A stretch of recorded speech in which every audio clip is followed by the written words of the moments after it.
everybody. Today I'm going to continue with the book about who is Jane Goodall, and we're on chapter 4 called The Chimps. Jane was discouraged by how little progress she was making with the chimps. To make matters worse, she and Vinay both got very sick. Most likely, both women had come down with malaria. They had no drugs with them to treat the disease. Jane had been told that there was no malaria at GrammyB's, so she didn't take medicine along, and Jane blamed herself for that. For 2 weeks, Jane and her mother never left their tent. All they did was lie in bed and sweat. Can you see it there? And malaria is a disease where people can get very, very sick, but nowadays there are some medicines that can help people. For many days, Vinay's fever rose as high as 105 degrees. Both Jane and Vinay were lucky. They recovered. The minute she felt well enough, Jane returned to the forest. At last, her patience paid off. It was October. Vinay had gone home to England. Jane was on her own. She began exploring an area she called the Peak. Every day, rain or shine, she climbed up the steep slope of the peak into the forest.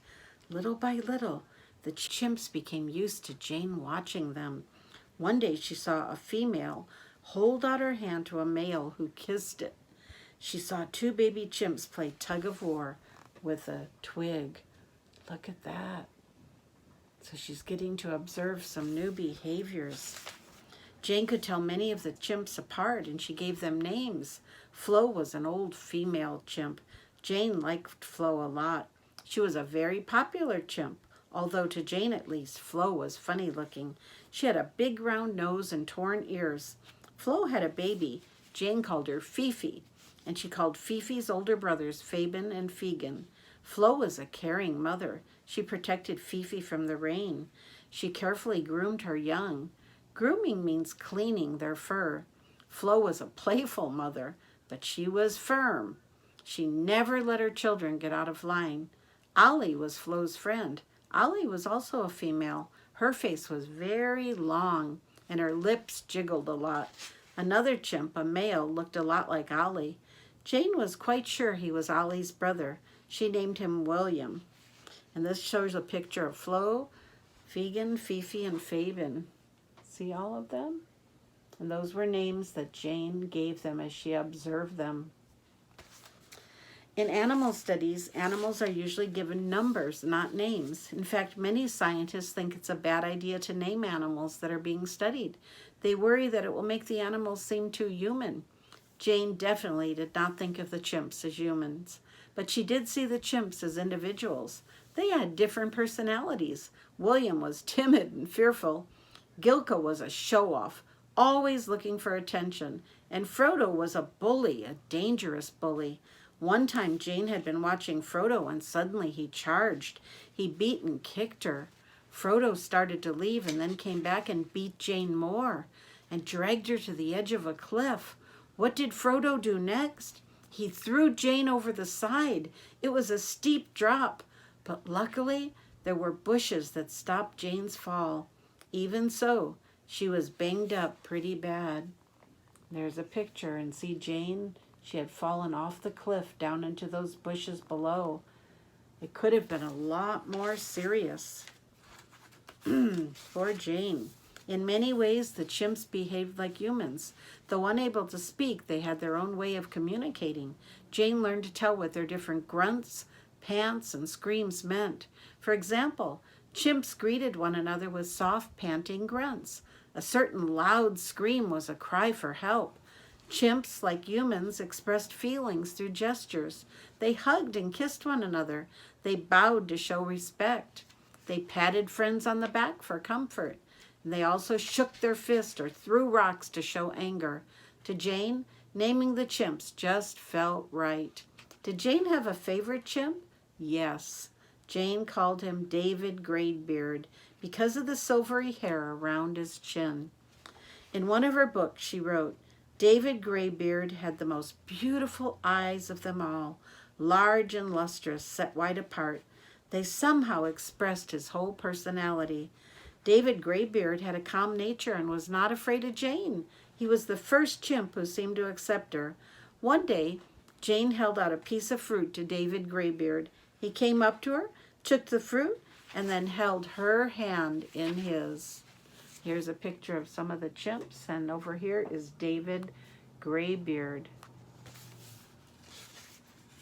And this is Jane giving the fruit to David. Look at that. And he actually held her hand. David Graybeard taught Jane Goodall a lot about chimpanzees. For a long time, scientists believed that chimpanzees were herbivores. Herbivores are animals that only eat fruits and vegetables. They do not eat meat. But one day, Jane saw David Graybeard and several other chimpanzees in the other upper branches of a tree.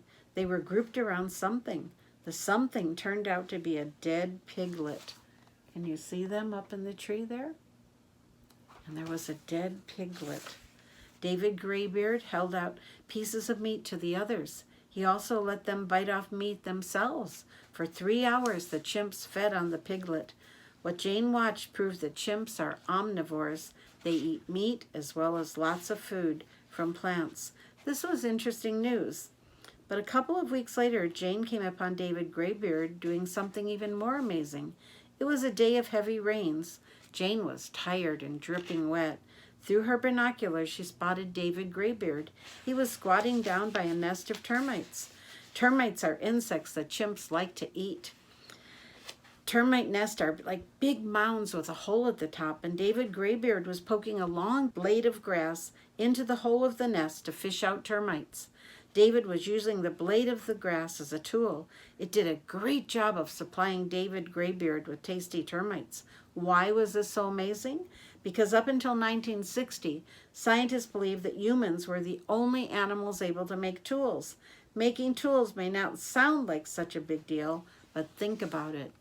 And there's David Graybeard with his tool that he stuck down into the mound and was able to get the termites with. Look at that. A dog digs a hole with its front paws. It does not know how to make a shovel to dig a deeper hole more easily. Also, its paws are not able to hold a shovel. An animal needs a big, smart brain to make tools. An animal also needs hands with thumbs in order to grasp tools. Chimps have big brains. They also have thumbs.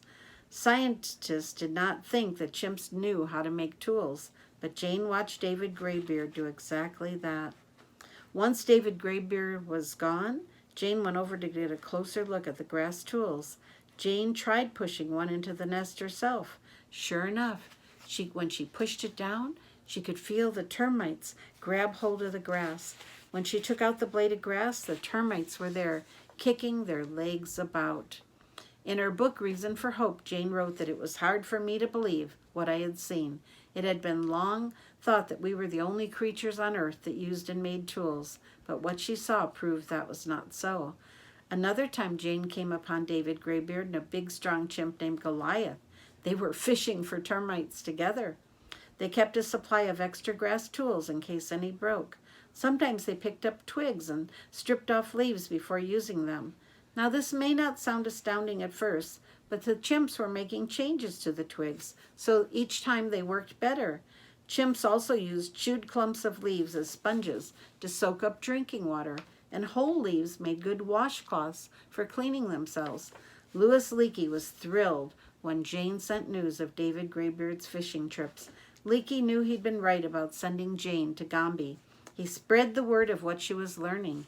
It did not take long for the National Geographic Society to give Jane enough money to stay at Gombe for another year. It was the best gift in the world.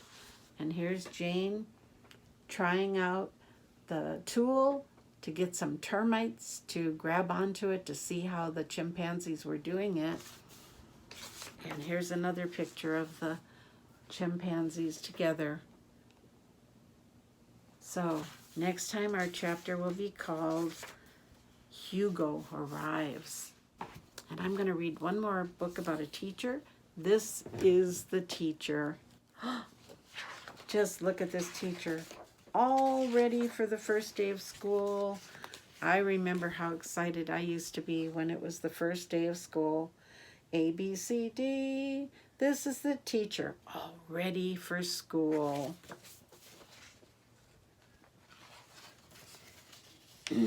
These are the students who rush through the door, who drop sacks of lunches that smash on the floor and topple the teacher all ready for school.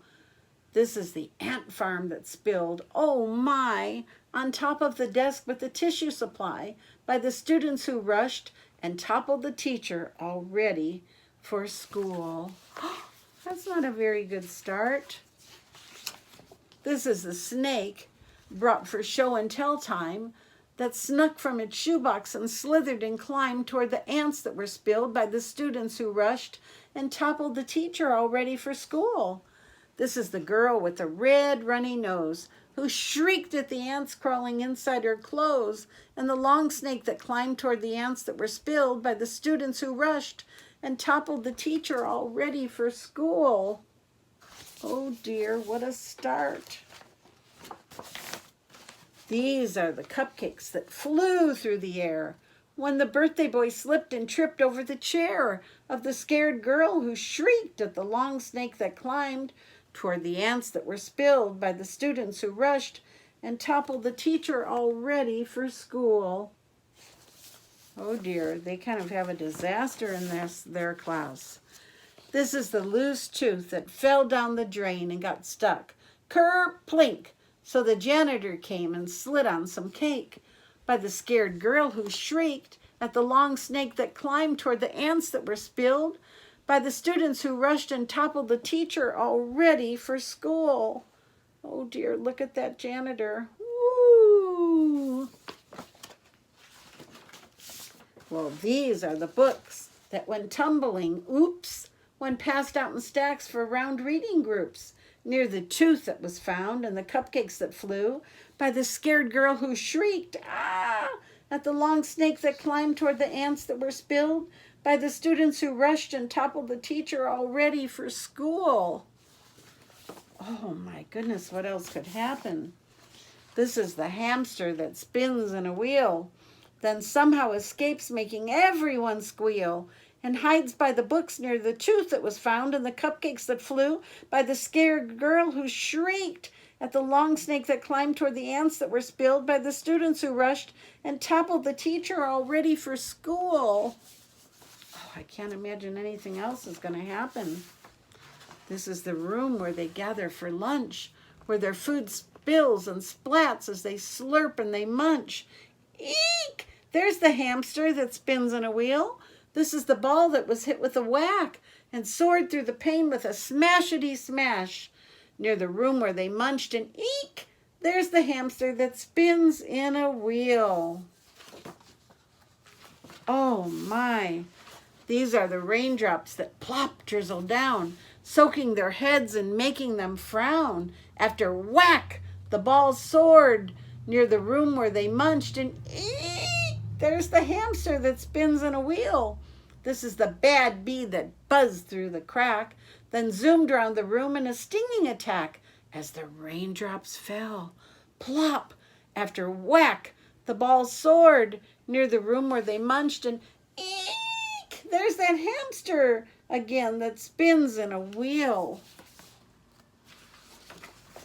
This is the fountain that made a huge lake when its drain was clogged by the show and tell snake, as the bad bee went buzz and the raindrops fell plop. After whack, the ball soared near the room where they munched, and eek! There's the hamster that spins in a wheel. Oh my goodness, they've got a real disaster at their school. This is the kid who got sick that day, so the janitor came with a mop and some spray by the fountain that clogged as the bad bee went bzzz and the raindrops fell plop. After whack, the ball soared in the room where they munched, and eek! There's the hamster that spins in a wheel. Oh, that poor boy really got sick, didn't he? This is the mural they made with a splash, and yikes, caused the paint cans to teeter and crash near the kid who got sick by the fountain that clogged as the bad bee went bzzz and the raindrops fell plop. After whack, the ball soared in the room where they munched, and eek! There's that hamster that spins in a wheel. Oh my. This is the line where they stand tall and straight, knowing tomorrow they'll be back by 8 to march by the mural they made with a splash. Oh, look at him. Look at that. This is the teacher with books in a bag who walks from the building beneath the tall flag, leading the line past the mural they made near the kid who got sick by the fountain that clogged, and the bad bee that went bzzz and the raindrops fell plop. After whack, the ball soared, and the room where they munched, and that hamster that hid by the books that fell whoops near the tooth that was found, and the cupcakes that flew by the scared girl who shrieked ah at the long snake that climbed toward the ants that were spilled by the students who rushed, and toppled the teacher who is all ready for bed. Oh my, she had a rough day, didn't she? But I don't really think it'll be that rough at school. But this is kind of fun to read. This is the teacher. So I hope you'll be good to your teacher.